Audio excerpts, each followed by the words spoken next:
first speaker, who is Helen Booth, who spoke so passionately at the Stop Killing Cyclists protest in Kensington. Following Helen will be Nick Hubble, who will talk a little about the progress and potential that is happening in Manchester.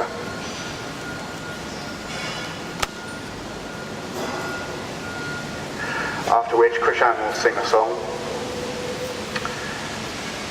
Then, as we've just been learning recently, transport is one of the front lines in the fight to reduce in the climate collapse that is unfolding around us. In 2017, the transport sector has been emitting more CO2 than any other sector in the UK. The International Panel of Climate Change have said we need to start making radical change in the next 2 years, or we could face extinction in our children's lifetime. We're fortunate to have Claire Farrell from the Extinction Rebellion, who will talk a little more and go into a little more detail about the global dangers that we face. After Claire, John Williams, who's one of the Stop Killing Cyclists organising group members, will read a short poem before Caroline Russell, Green Party London Assembly, offers her perspective as an elected member of the GLA, offers us her perspective on transport. And I am pleased that Rosamond Kissy Deborah, whose daughter's death has been attributed to air pollution, has agreed to talk about the tragedy of her daughter's death. They will be followed by an 11-year-old, Scarlett, who will read out a list of people who have been killed around the UK in the last 12 months while cycling. Now, unfortunately, Beyond the Curb, who used to compile this entire list, stopped doing it in 2017, so it's a reduced list. There's normally around about 100 people killed while cycling in the UK. We couldn't find all of those 100. We've got everybody in London. It's going to be a list of about a third or so of those people. And following Scarlett will be consultant respiratory paediatrician and scientist Chinadu Nwakoru, who will give us some details about London's air quality and the effects that it has on our lives. And finally, the last speaker will be Donica McCarthy, co-founder of Stop Killing Cyclists and the director of the Climate Media Coalition. He will speak about the politics surrounding the pace of change that is frankly happening at a snail's pace nationally. Okay, so can we start with the violinist? Donica?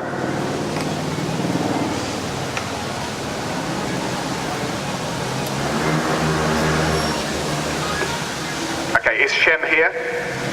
He's not here, is he? In which case, we will move straight on to Helen. Here she is. Okay, thank you very much, Helen.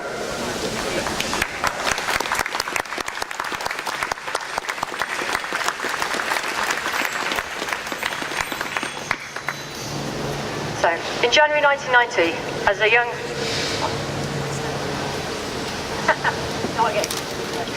In January 1990, as a young media student at UEL, I made a 1-minute public information film.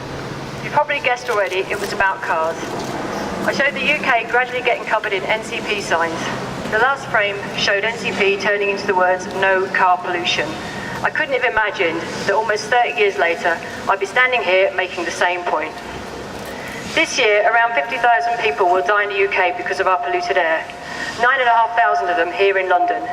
At least half of this pollution comes from road transport. And since 1990, the number of vehicles on our roads has risen from just under 25 million to almost 38 million, and it's still going up. In a time when we're facing record temperature rises year in, year out, when a new IPCC report says we have 12 years left to save ourselves from runaway global warming, what is our government doing about it? Well, sadly, they seem intent on making this situation even worse. 23 billion is being spent on new road schemes and upgrades to existing roads. Just this week it was announced 7 billion was being spent on a new Thames Road tunnel. It's all about driving the economy and relieving congestion. The catch is, we've known for about 50 years you can't build your way out of congestion. Fact is, new roads only attract new traffic. And then there's the parlous state of cycling, still a Cinderella in terms of government funding, begging for scraps as per usual. Yet investing in cycling has a benefit to cost ratio of 1 to 35. No other form of transport even comes close. If cycling was a pill, doctors would be falling over themselves to prescribe it. The economic, social and health benefits of investing in cycling are incredible. Despite this, our government is making just 300 million available for cycling and walking over the next 5 years. Frankly, it's insulting. And that's why I'm here today to ask government to increase its investment in cycling to 10% of the transport budget, $3 billion a year. We are miles behind many of our more enlightened neighbours and risk falling even further behind if we don't start investing soon. Cycling is a clean, green and healthy form of transport that can provide independence and freedom whether you're 8 or 80. Under the circumstances, it's a no-brainer. And yet we continue to subsidise those who choose an unhealthy, polluting form of transport. Fuel duty has been frozen for the 9th consecutive year thanks to consistent behind-the-scenes campaigning by Fair Fuel UK, a front for the RAC, FTA and RHA. According to Theresa May, the fuel duty freeze means 46 billion has been saved by working families. Well, what about those families that can't afford a car? Or even those who don't want to drive? We don't count, apparently. Surely that cash would have been better spent on our NHS or, I'm dreaming here, a nationwide network of protected cycleways. And that's why I'm also asking for the government to immediately halt the freeze in fuel duty. If we want to get people out of their cars, we need to make driving more expensive and less convenient. I'm going to end with a shocking stat. Since 1980, the cost of driving has fallen 20%. At the same time, the cost of public transport has increased by around 65%. There's no war on cars, but by heck do we need one. For the sake of our health, our happiness and our future. Thanks for listening.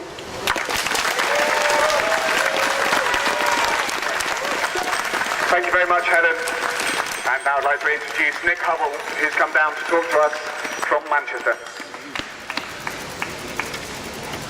Hello, London. Thanks very much for having me. Very honoured to be speaking at this national event. And I think the national aspect is incredibly important to stress.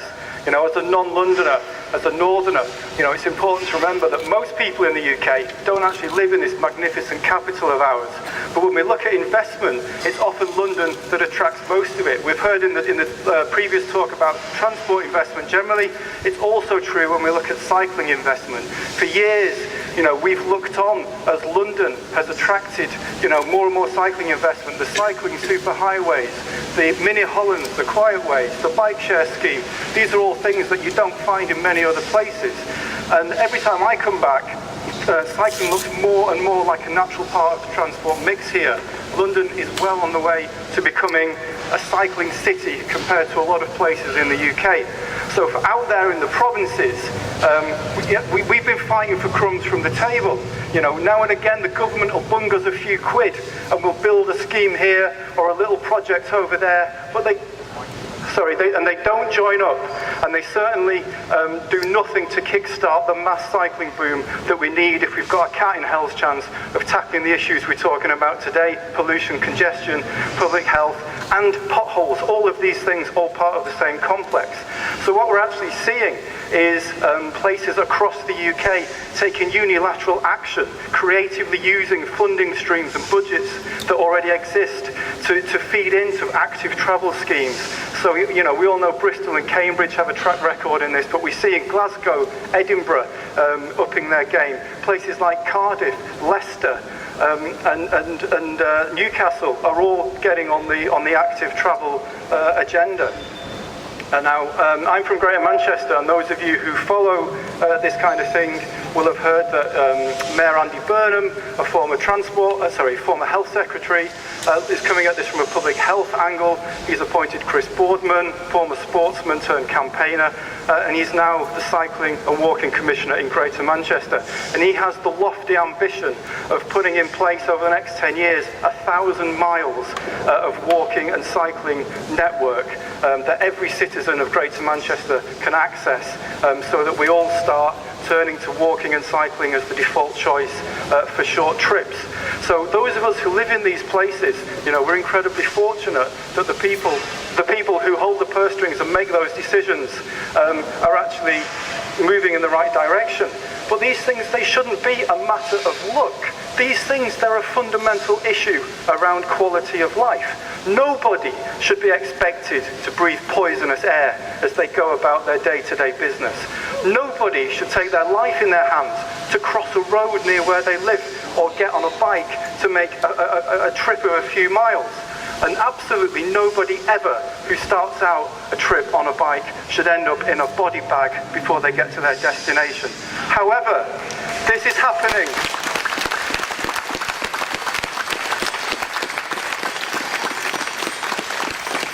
This is happening far too frequently, in fact, day in, day out, in towns and cities across the UK. And that's why we need national budget, national standards, and a national strategy to get more people walking and cycling and to end the blight of pollution and congestion in our towns and cities, no matter where you live. Thank you for listening.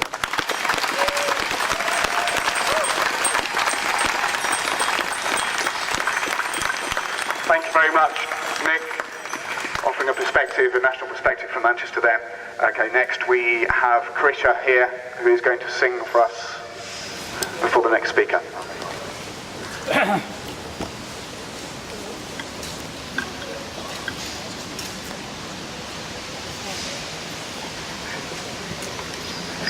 This is a song by Sinead O'Connor, and I feel like it goes out to all our lost cyclists and the cyclists that are here and wanting clean, fresh air and safe spaces.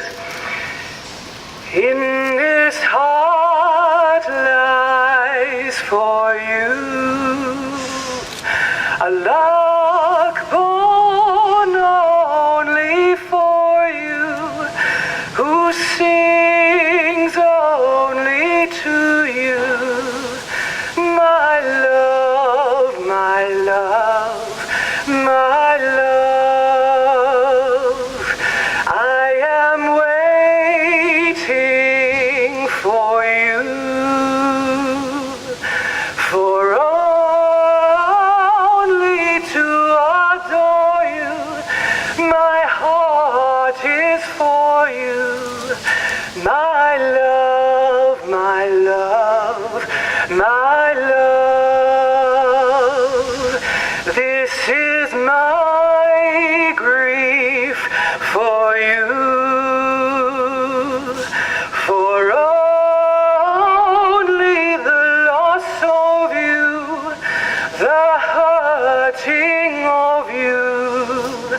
My love, my love, my love. There are rays on the weather. Soon these tears will have cried, oh, loneliness have died. My love, my love, my love, I will have you with me in my arms only, for you are only my love, my love, my love.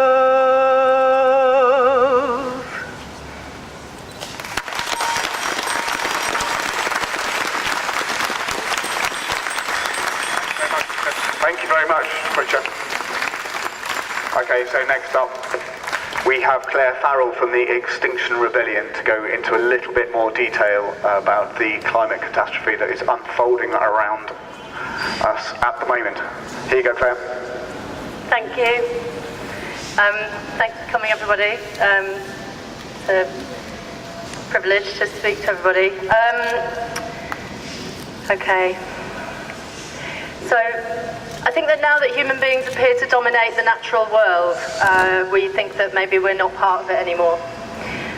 We're in the midst of the 6th mass extinction event, losing species globally at a rate which has been found in the geological records in other great dying events, during which the majority of life on Earth disappears.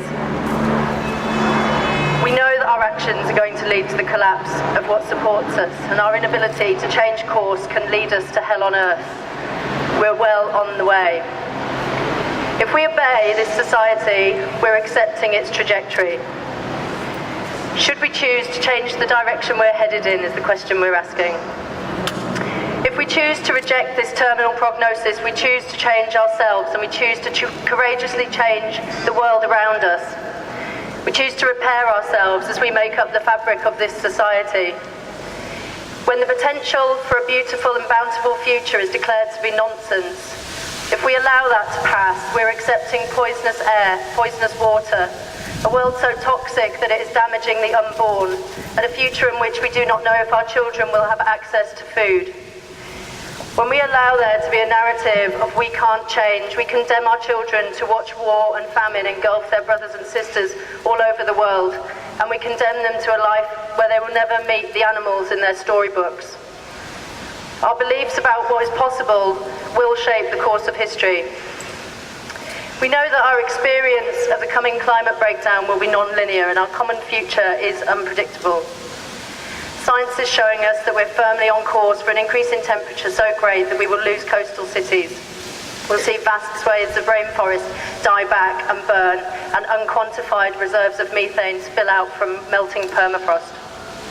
Our oceans are full of plastic and acidifying at a fast rate, which is rendering them increasingly uninhabitable to life as we know it.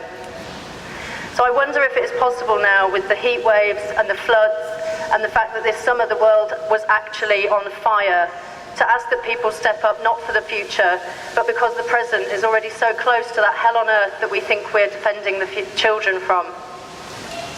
History shows us how people have overcome great injustice and oppression and violence against seemingly terrible odds, and that any human can apply themselves to that work.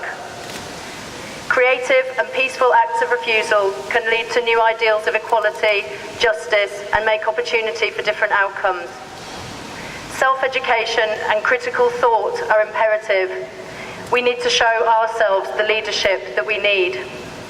We know that direct action can get results, and with this in mind, I would ask that you join us on the 31st of October at 10 a.m. on Parliament Square, where courageous people will be declaring a rebellion in the name of life itself. Please look up the Extinction Rebellion and please support the movement of people who are going to use their sacred duty and right to rebel against the government, because it is not protecting us and it's not protecting our future. Thank you. Thanks very much, Claire. Okay, and we have John, who is now going to read out a short poem.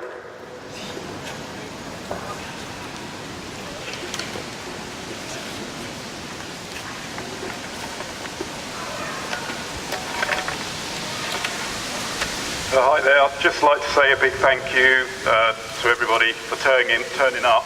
Yeah. And this poem was written by a lady called Helen Moore, also known as the Eco Poet, and it's called Tom's Co-op Bike Cafe and Workshop. This is for Ben, bicycle courier, dancing on pedals, of a red single-speed racer, like an eel weaving through currents of traffic. He was just as live and alive. This is for Ed, born for his chopper, swapped a life of adventure to work in the city, yet cycling by fold-up from Ealing, he loved how the wind played with his tie.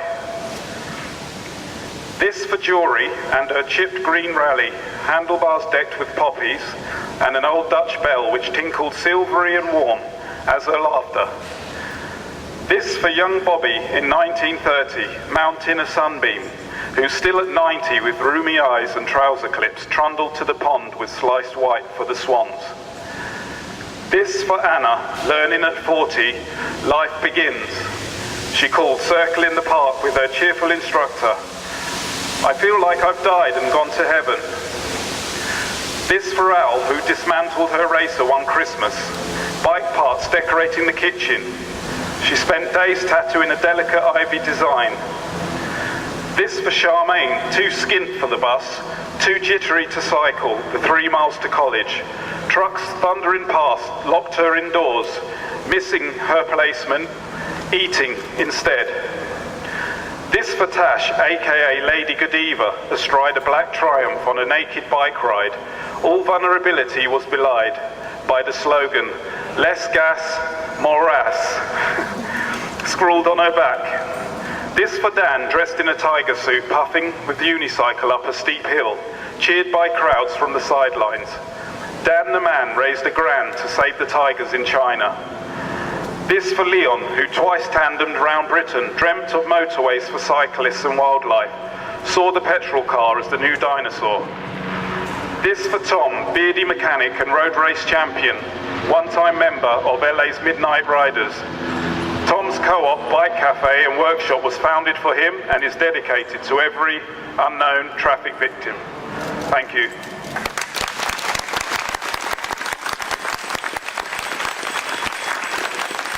Thank you very much, John.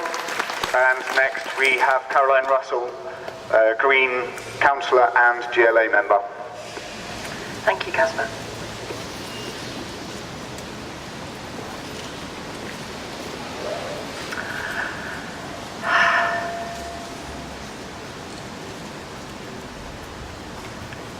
I just wanted to pause for a moment. I wanted to thank Donica and everyone from Stop Killing Cyclists for organising such a moving event today. As we lay in front of Parliament, lying on that tarmac, as many of us who are here today have done many times for our friends and loved ones who have lost their lives. But I was just moved that we were lying there, right in front of Parliament, where the power is to change things. This is personal. Like many people here today, I have lost family members to road death. But it was in 2003 that I started campaigning in earnest. A child was killed on the way to school, just down the road from where I live on Blackstock Road. Her name was Zara Adams. She was the youngest of her family. She was in her buggy, and as they crossed the road, her buggy was caught under the wheels of a heavy goods vehicle, and she was killed. And like many parents in Islington, where I live, I couldn't compute the pain and the utter grief that family was going through. My youngest daughter was exactly the same age as Zara. She's now 18. She's started at university. Zara would be beginning her life as an adult if she had not been killed on the road, on Blackstock Road, as her family was crossing to go to school. And because of that, I got involved in campaigning. And because of that, I decided eventually that I had to try and join a political party and get myself elected and try and affect transport policy. Because it is only by getting transport policy right that we can change what is happening, that we can know that our loved ones are going to get home safe at night. Now, things are changing really quickly at the moment. The IPCC report that came out on Monday is absolutely groundbreaking. I'm a London Assembly member, and on the London Assembly there are some Assembly members who are yet to be totally convinced that climate change is happening. But the IPCC report has really helped. It has shifted the agenda. It has said, actually, this is serious. The world, as Claire described, the world is burning.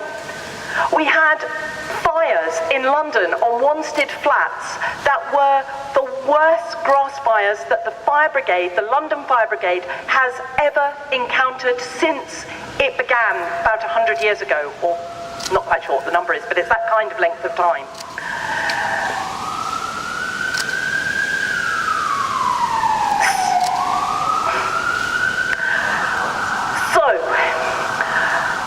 We have some politicians who are not sure about climate change. We have some politicians who are not sure that we need to move away from fossil fuels. And this is where all of you come in. Because it is by actions like today, giving up your Saturday to take part in something like this, that has made an impact on so many people's lives as we have walked through London. It's made people stop and think. But you all need to be telling your local councillors, telling your MPs, telling your assembly members if you live in London, that you want a complete systemic change to our transport system. We need to stop using fossil fuels. We need to think about the embedded carbon in every form of transport. So these electric cars, a bit better than diesel, but actually there's an awful lot of embedded carbon in an electric car. So walking, cycling, public transport, that has to be the way forward. The government should be investing in, obviously, $3 billion for cycling, cutting the fuel duty tax, but also in walking and public transport. That is where a really amazing future lies. And I'm just going to finish by saying, first thing this morning I was at my councillor surgery. I'm also a councillor in Islington. And when I finished my councillor surgery, I went out into the street outside and met some families who are campaigning for a play street on their street. They want to stop through traffic in their street. And I handed out chalks, and their children did the most amazing drawings all over the pavement. For anyone from Islington, just go up Fieldway Crescent on your way home. You can have a look. But this gives me hope. The community in London and across the country can see that when we get fossil fuels out of our transport system, when we prioritise people who are walking and cycling and people who are using public transport, we then have a better city to live in. So finally, I just want to say, Donica, thank you from the bottom of my heart for organising such a moving event today. Thank you.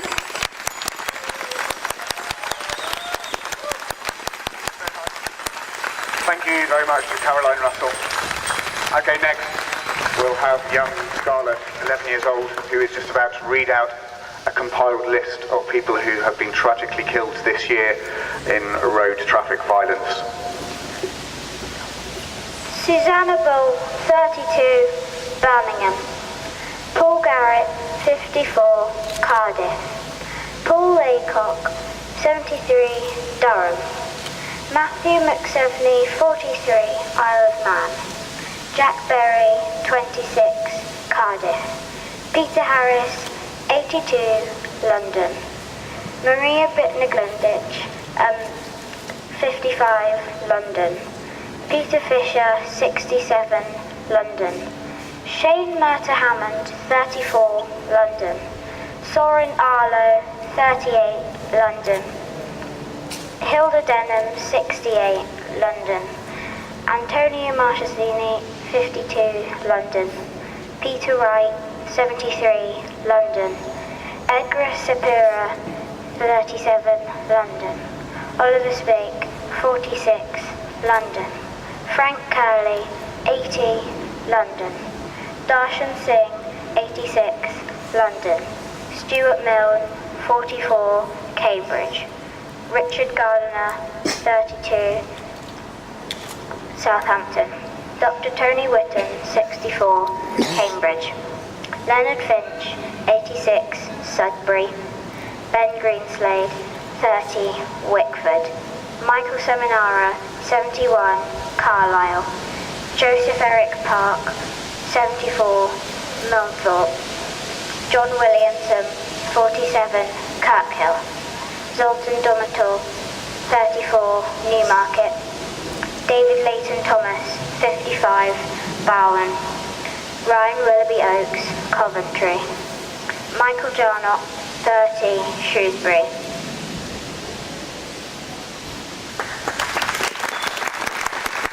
Thank you very much, Scarlett. Okay, so next we have Chinadu Nwokori, who's a scientist who has written numerous reports about air quality and the effects of air quality on children's and adults' lungs. Here we go. Thanks, Chin.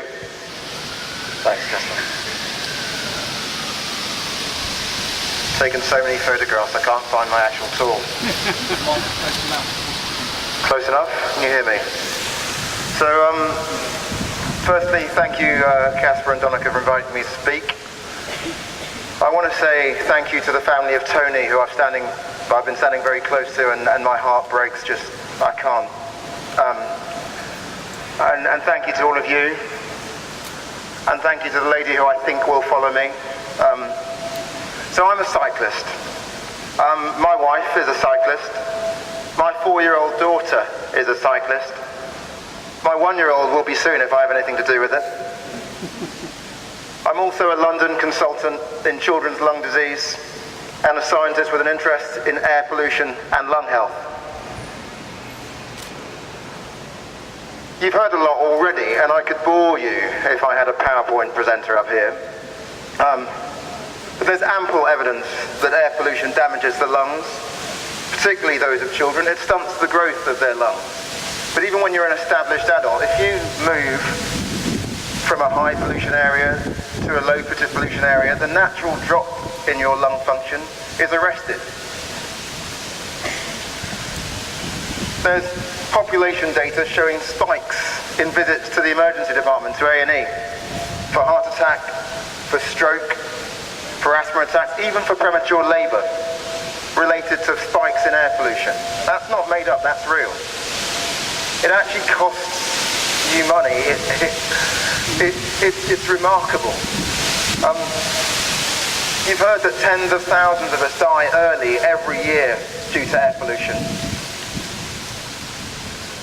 5 years ago, I published a scientific paper showing high levels of carbon particulate pollution in the lungs of London cyclists and runners, people that commute like I do every day through this city, compared with non-cyclists. I had the temerity to suggest that you modify the timing and route of your journey to limit your exposure, in much the way that you do to avoid getting hit by a bus. I myself moved out of London that year so that my children could grow up able to run, cycle, breathe freely. I was vilified. We're an angry bunch, us cyclists. Something about constant persecution, I imagine. And of course, they said to me that I was treason. I was victim blaming. They said that's not the solution. They were spitting out their energy gels and throwing their wrapper caps to the ground in outrage and disgust. And of course they're right. It's not the solution at all. We've already heard from Caroline what the solution is. But the information needs to be in the hands of those at risk. Not just so that we can personally mitigate it, but also so that we can put pressure on government to change things for those that have no choice, for our children who have no choice about where they live or where they commute, or those that don't know. I'm hoping that you're going to hear from Rosamund Adu Kissy Deborah, whose daughter died of an asthma attack earlier, a couple of years ago. I'm hoping that you're going to hear that her asthma attacks, her spikes of ill health, clearly, on an individual basis, correlated with spikes in air pollution. And that one of my colleagues, Stephen Holgate, he's a professor, people listen to him, has written a report that confirms that supports that idea, both on a population basis, on an individual basis. People get sick, people get admitted to hospital, people die due to spikes in air pollution. Ella, the young girl that died, and if you look her up, she's a beautiful girl. She didn't know that her asthma was triggered by changes in levels of invisible pollutants, poisons. Neither did her mother. But I'm going to tell you from what I've read, the government would have had an inkling that that was the truth. And now all of you do too. I'm hoping that that's part of why you're here. To demand that the government invest, as Casper has stated, $3 billion a year in cycling infrastructure, that they reverse the freeze on fuel duty. Both measures that will promote a modal shift in transport habits, a drop in air pollution, and a chance that a tragedy like Ella's will never happen again. Thank you for listening to me. Take care.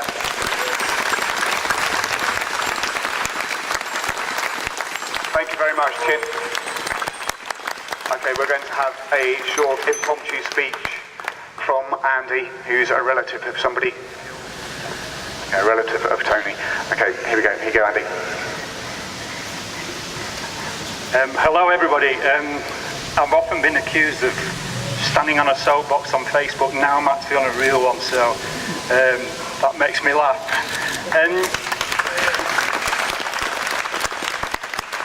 Yeah, I've not prepared anything. I'm just going to talk about my feelings and my experience of losing my brother Tony, just so that I know you're all humans and you know the emotion of loss, but I just want to talk about it from my family's point of view. Tony was killed in 2007, and it's taken us as a family 11 years to actually be here at an event like this and certainly speak at an event like this because of the trauma. We've been in a hole for 11 years, just unable to come out publicly and express some feeling. He was just like me. He was a really great guy. We were brothers, of course, but we were also mountain people, outdoors people. We cycled, we walked, we climbed mountains, we camped together. We shared some really crucial, close experiences. And when he was taken from us, it was just left a massive, massive hole, which still exists today. We try to fill that hole. I still go cycling, I still go mountain climbing and camping and walking, but it's empty. There's a big piece of us missing. He was cycling in Wakefield, in where we live in West Yorkshire, and he was hit by a lorry that was turning left. The lorry continued its drive with my brother's bicycle stuck underneath it, and he continued driving for 6 miles with this bicycle bouncing up and down the front of his lorry, and he pulled over into a lay-by and he took the bicycle and he threw it over a barrier. Now the bicycle had my brother's panniers. He was on his way to a holiday. He was going to Ireland to do some cycling. He'd got a ferry ticket in his wallet from Holyhead and a train ticket, so he never made it. But the trauma of that, knowing that and finding that out, was extremely traumatic. We went through 2 court trials which were, I describe them as being tortured. We sat through the court trials, and the man himself never apologised, never showed any remorse to the family. We just wanted some scrap of humanity from that person, just to say, I'm really, really sorry. I didn't mean to do that. And it's kind of, we realise that it's an attitude, I think, that causes most of these collisions and deaths.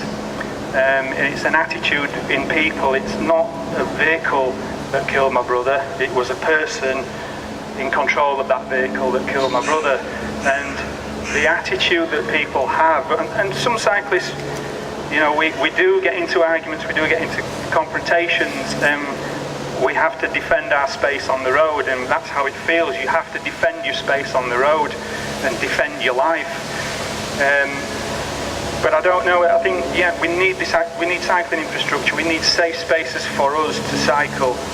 But we also need to change attitudes of people driving motor vehicles. The priority that motor vehicles and motor vehicle drivers think they have on the road.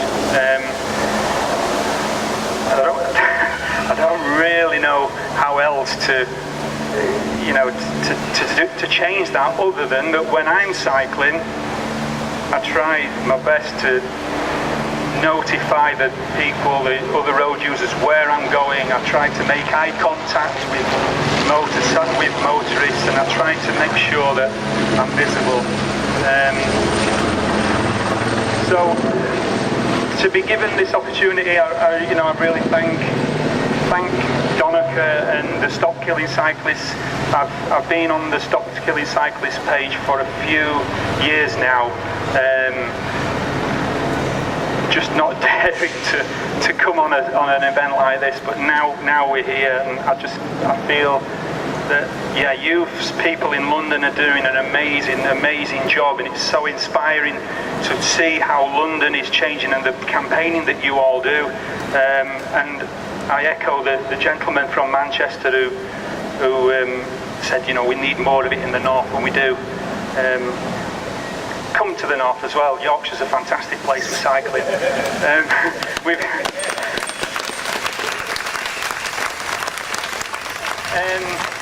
I think that's it. That's all I'd like to say. So thank you everybody for listening, and a brilliant event today. It's inspired our family, and we've got a lot of strength from this, and we've met some other people as well that are just going through it acutely, their loss, and we really respect you and your loss, and thank you very much for being so kind to us as well today. So thank you everybody. Thank you very much to Andy, who tragically lost his brother Tony in a road traffic crash just recently. Okay, so we are expecting Rosamond Kitty Deborah, who is just around the corner. We know she's going to be here in a couple of seconds, a couple of minutes' time. So what I thought I would do is, having listened to Claire, having listened to what the Extinction Rebellion and everybody else has been saying, I've been involved in campaigning for better cycling infrastructure for about 4 years now. But the recent IPCC report has really focused my mind on how important it is. We have got 2 years basically to start making a radical change, a fundamental shift in how we change our behaviour, and transport really is one of the key areas that we need to start shifting and changing so rapidly. In that 4 years, it has taken me 3 years to shut one half of a road outside my daughter's previous primary school in Tower Hamlets. And I had to start by explaining to the teachers where the problem was. And these were the administration, the top of the administration, so the heads and the deputy heads were all massively overweight, obese, and they were far more concerned about how it was more important for them to drive to school with their books and stuff that they needed to teach the kids than it was for the kids to actually get to school safely themselves. And it took me about 6 months to expose the fact that there were 30 drivers out of 1,000 students that were driving their kids to school every morning, and there were 2 families within 6 months that were driven into on the pavement, and another 2 families that were hit whilst they were crossing, one near miss and one collision whilst they were crossing on a zebra crossing. And still I was fighting almost on my own. There was a small group of parents I managed to get to join in the battle and get one. We're talking about 60 metres of road change, removing the parking from 60 metres of road, making it one way, moving the zebra crossing to the desire line so the kids can cross safely. It took me 3 years just to do that tiny piece of road. If you think how much road there is there's 18,000 miles of road in London. I don't know how much space there is taken up by roads in the UK, but you just think how long that took me on my own. I know there's some wonderful people here that are pushing in other cities and pushing at national level, but we just can't take that long. We need a systemic change, a massive change. Otherwise our children might not be able to live to the end of their natural lives. We cannot. We need, we're talking about an 80% reduction in car journeys, and we need to have that reduction within 12 years, within maybe 40% within 12 years, 80% within 20 years. Otherwise, it's really hard to say. How do you say? Otherwise, we're doomed. That's what an existential threat is. That's what extinction is. It's a very severe problem, and I know I keep saying it, but transport is one of the front lines in the UK. The largest emitting sector of CO2 in the UK as of 2017 onwards is transport. It is an area where we need to make wholesale change radically quickly. Okay? And she's still not here.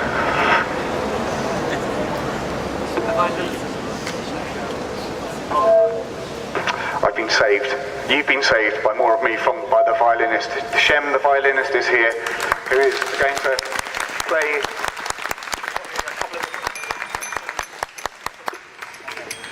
Okay, so this is Shem, and he's going to play a Scottish lament for us. Over to you, Shem.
Thank you very much, Shem. Okay, moving on to the penultimate speaker, we have finally managed to get her to find her way here. I would like to introduce Rosamond Kissy Deborah.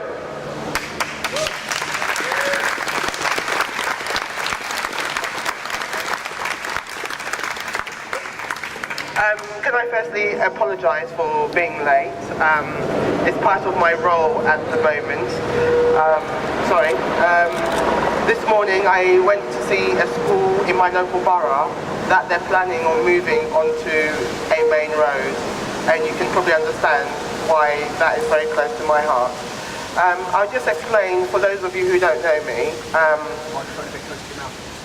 Should I closer? Oh, closer, sorry. Is that all right? Okay.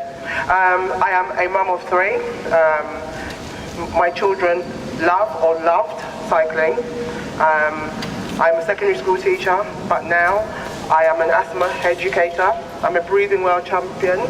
I'm an air pollution activist, and I am the founder of a charity for my late daughter called the Ella Roberta Family Foundation. May I apologise if my voice breaks, because it's quite an emotional thing to talk about.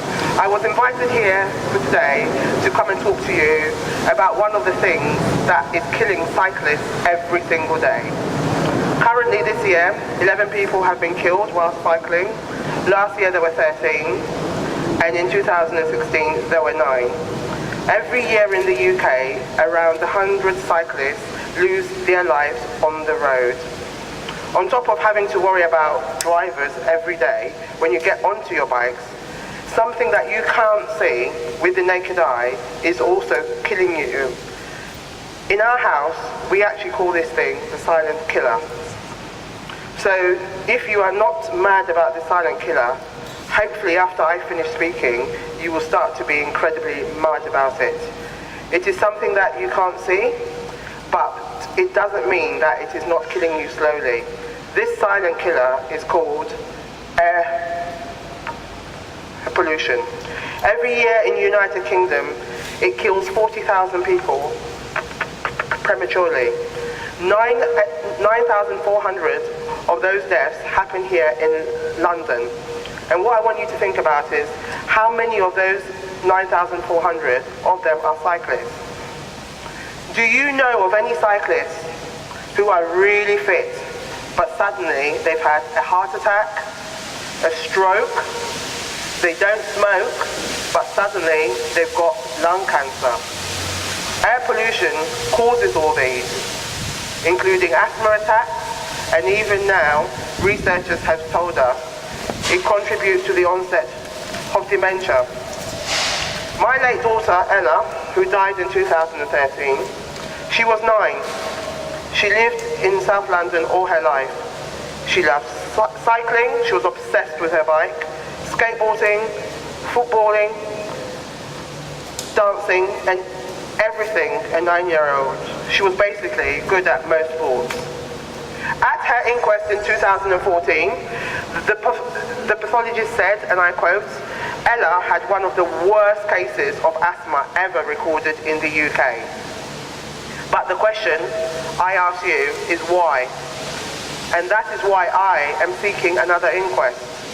The coroner, in summing up my daughter's case, said she had a seizure, she died from a fatal asthma attack, and that her triggers of asthma were to do with something in the air. I have been searching for almost 8 years now to find out why my daughter died.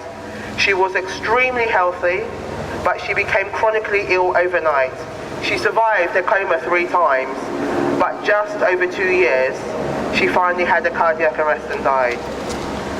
As a family, we have commissioned an expert to look at her tissue sample, and the expert has concluded her death should not have happened. I'm here for today to ask for your support to help me secure a new inquest into her death. You see, if I succeed and get justice for her, it will be the first time ever air pollution would have been cited on a death certificate. It will be a watershed moment. Ladies and gentlemen, parents, carers, young people, the government and local councillors, they now need to know we are no longer going to be taking this. They need to do something about the toxic air which you breathe in every single day. What it means is, if she wins, our government will have to do something about it. It doesn't matter which colour the government will be, they will be forced to clean up the air which you breathe. Clean air is like clean water. It's a basic human right. Everyone has the right to clean air. And although my daughter is no longer with us, if she wins, you all win. This has come too late for her now, but please remember there are over 2.5 million young people under the age of 19 who live in this capital city. 10% of them have asthma. Every year in London, between 8 to 12 children die from asthma in this great city of ours. Let's do what we can to pressurize the government to clean up the air so that when you get on your bike, you can breathe clean air. If you want to find out about her, please go to change.org, Inquest for Ella. Please don't stop here. When you go back to your houses, please pressurise all your local councils. People now in the United Kingdom need to accept cycling is not going to go away. We now need to walk and cycle more, and we need to do everything we can to clean up the air. 40,000 people dying is not acceptable. Thank you for listening, thank you for your support, and thank you for having me here today. Thank you everybody from our heart for coming today. Thank you for people who've travelled from north, south, east and west of Britain. We really welcome you here because we want to let you know that Stop Killing Cyclists, whilst we were founded in London, we know that your fight is our fight. Whether you're from Manchester, Cardiff, Edinburgh, a village in Kent or from Essex, wherever you're from, all our streets need to be made safe for humans, and we're with you. So thank you for coming and making the journey. Second of all, I would like to speak to just a word of thanks. To pull today off took a huge amount of effort by a large number of people behind the scenes, who I won't name now, but I will name on Facebook over the coming days. They worked their asses off to get us here, all unpaid. Stop Killing Cyclists is a group of volunteers. No money, no paid staff. We just believe in this because we believe the victims must be made visible and the victims must be heard, and that's why we exist. So thank you, all of you who helped to make today happen. And finally, thank you to the 25 organisations who gave your official endorsement to today's event, the National Funeral for the Unknown Cyclist. What we're really proud of that you are not just cycling groups from cities and towns across Britain, but you are also pedestrian groups and public transport groups. We are on the same side. It's the car that we need to tackle. If public transport is part of the solution, walking is part of the solution. We are here together in a coalition to demand action from our government, so thank you from our heart for being here and your endorsement. But most of all, we are here to say enough is enough. What we're here to do, to say, I can't hear you. One more time. Enough is enough. That's the voice we need to hear, that Parliament needs to hear, that voice of anger, to make our voices heard. We are here today to make just two simple demands. We demand £3 billion for cycling.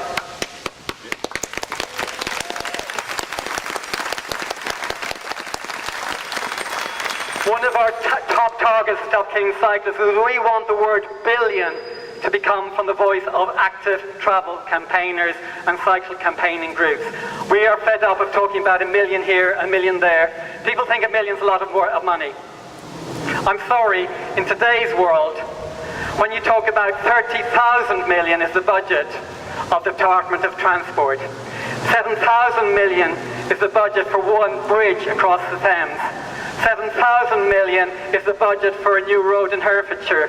500 million is the budget for one tube station refurbishment in London. And what does our government give us? A measly £100 million. It's a joke. It's 1/3 of 1% of the budget. And that's why we are demanding $3 billion. It's 10% of the transport budget. It's actually quite modest in terms of the benefit society will get, as we heard from all the speakers today. What it means is that, and our second major demand, is we want a reversal, an end to the toxic fuel duty cuts.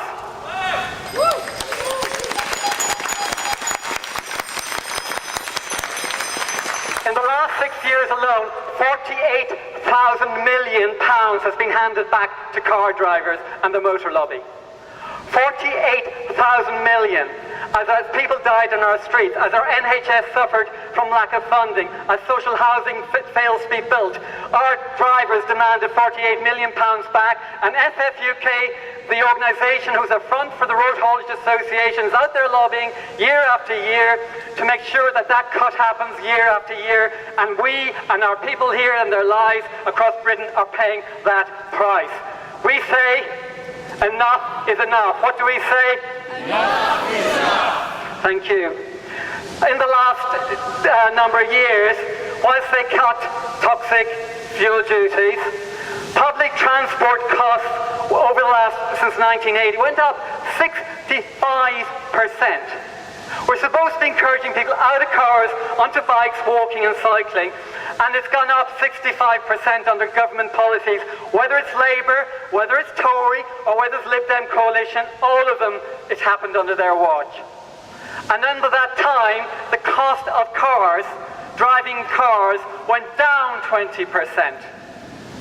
So under those governments, the cost of driving went down and the cost of public transport soared. And every single one of those governments, from all those political parties, went into government saying, we back cycling, we back active travel, we back public transport, we back safety for walking. And what have they done? They've cut the cost of driving, they've cut the cost of driving, they cut the cost of driving, and they've paid the price with our lives and the lives of the family members who are here today. It's an utter and total outrage.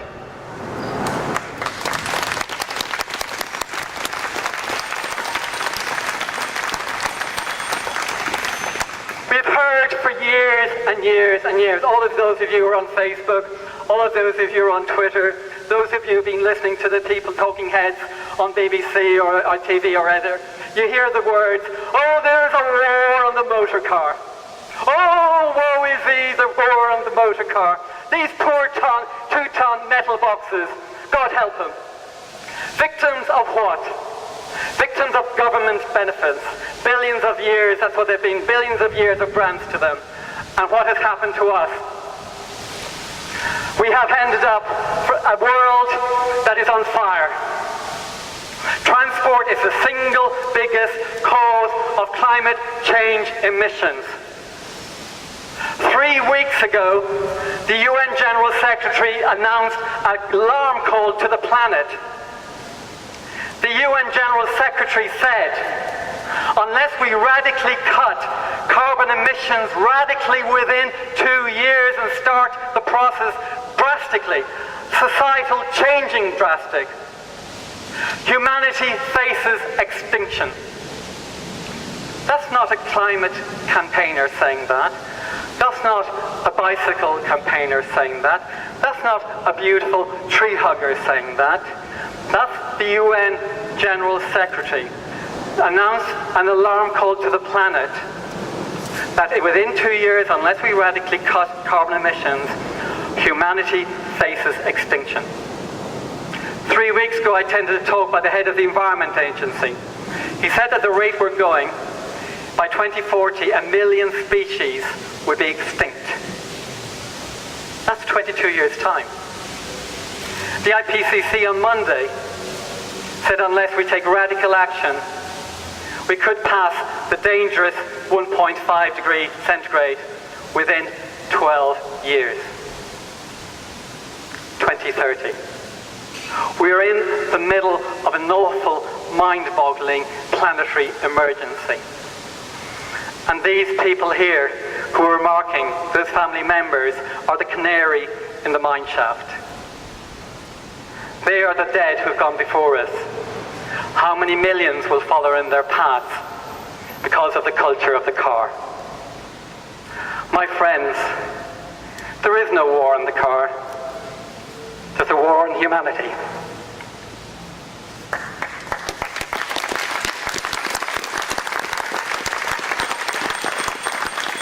We need transformational change. Roads need to be bike lanes.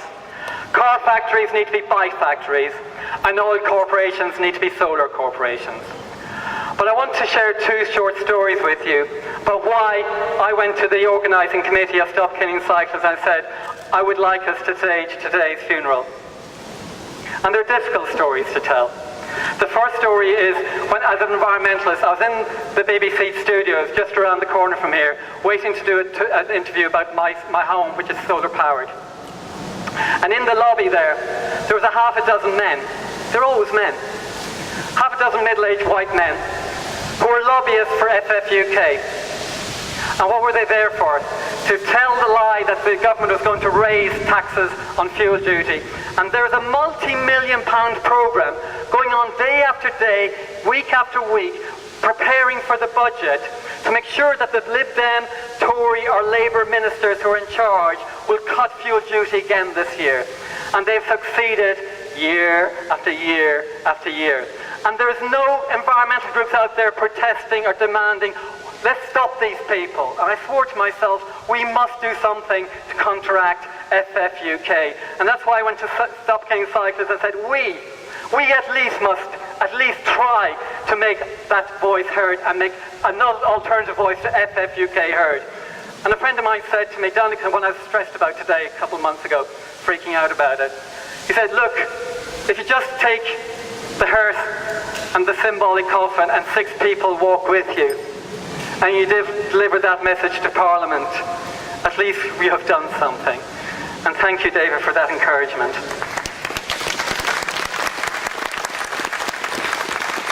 And the second story I want to share with you is that around 9 months ago, there was a press release from the Department of Transport announcing another breadcrumb for cycling. They were announcing yet another £20 million for cycling.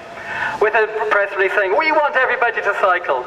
We're committed to kids cycling safely to school, knowing damn well that £20 million wouldn't pay for one, would just about pay for half a kilometre of a decent cycle lane in Manchester. But on the bottom of that press release was also a statement welcoming the money from the government from a cycling organisation. Cycling UK welcomed the money, and they welcomed the £500,000 grant that they got for a project for Cycling UK. And what's the difficult thing that we have to share with you is that in Ireland, when somebody was killed last year, within 5 days, liaising with us in Stop Killing Cyclists, all the cycling groups in Ireland came together under the banner of Stop Killing Cyclists, stayed a die-in outside the Parliament, got huge coverage, ministers reacted, and the discussion started to change the law. It took them 5 days. All the cycling groups united, they were there, it was successful. We started 9 months ago asking the 3 professional cycling groups in the United Kingdom, would they back our protest? They said no. They said it wasn't it wasn't family friendly. We said, okay, we're okay if you don't endorse us. Okay if you don't agree with the 3 billion. Okay if you don't agree with the reversal of the tax cuts. Would you just please tell your members that it's happening? And they refused. And what I want to say is, it's not that they're evil people or they're wrong people. What I want to say to you is there's a systemic problem in our society. That when a campaign group trying to save lives goes to the government and says, we want action, and then the government gives them a grant, they're compromised.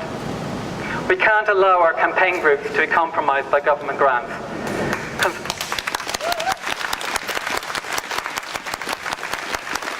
These are decent people. We want these organisations to thrive. But for 15 years,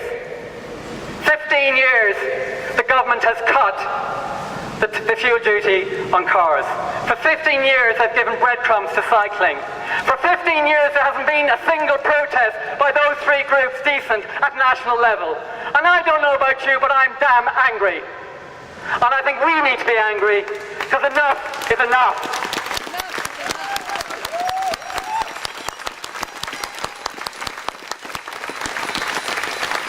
And the message I'm asking you to go back is, I want those organisations to thrive, but if you're members of them, please challenge them. Our vision was to have thousands of people on Whitehall. We wanted the Treasury and the Chancellor of Death, Hammond, to hear our message loud and clear. Because there's hundreds of us, we've been heard through the media, we've been heard through the BBC and ITV, and we're really thankful to those television organisations that came. But we wanted to be on the ground in front of the Treasury, but we weren't able to because there wasn't enough of us. I issue a challenge, and I hope from all of you, we let the challenge come from each and every one of your hearts. Cycling UK, British Cycling, London Cycling Campaign, get together, get your asses together, get a national funeral next year, and let thousands of us close down Whitehall and make sure the government hears us loud and clear.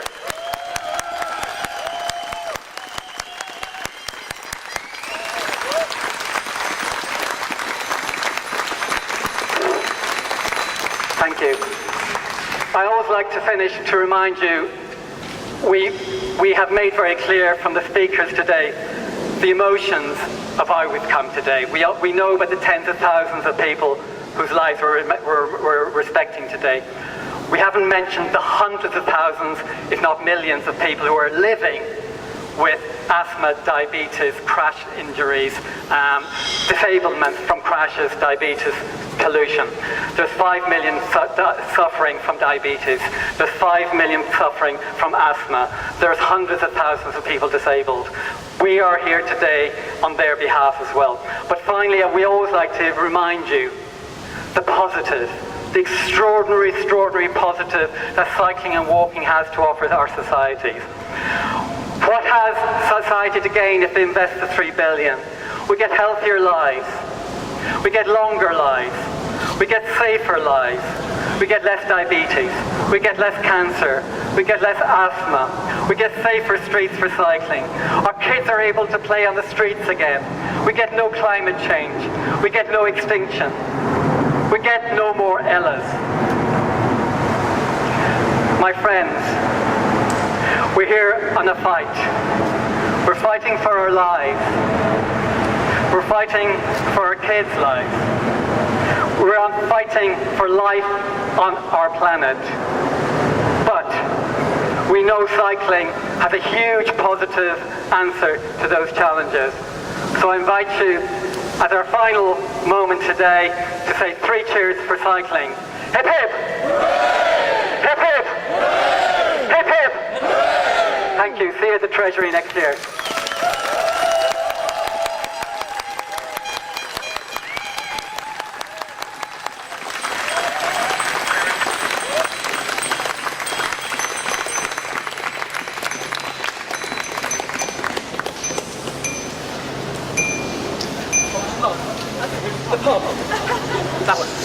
It's a good Irish wake. There it is, there it is. As you know, we've had music. Thank you to all the musicians and the singers and the poets and the poet readers. But is the pub open? We were going to adjourn to that pub if it's open. If not, we'll find a pub around the corner across the road. See you there. Thank you very much. Goodbye. Safe cycling home. Thank you very much to Donica McCarthy.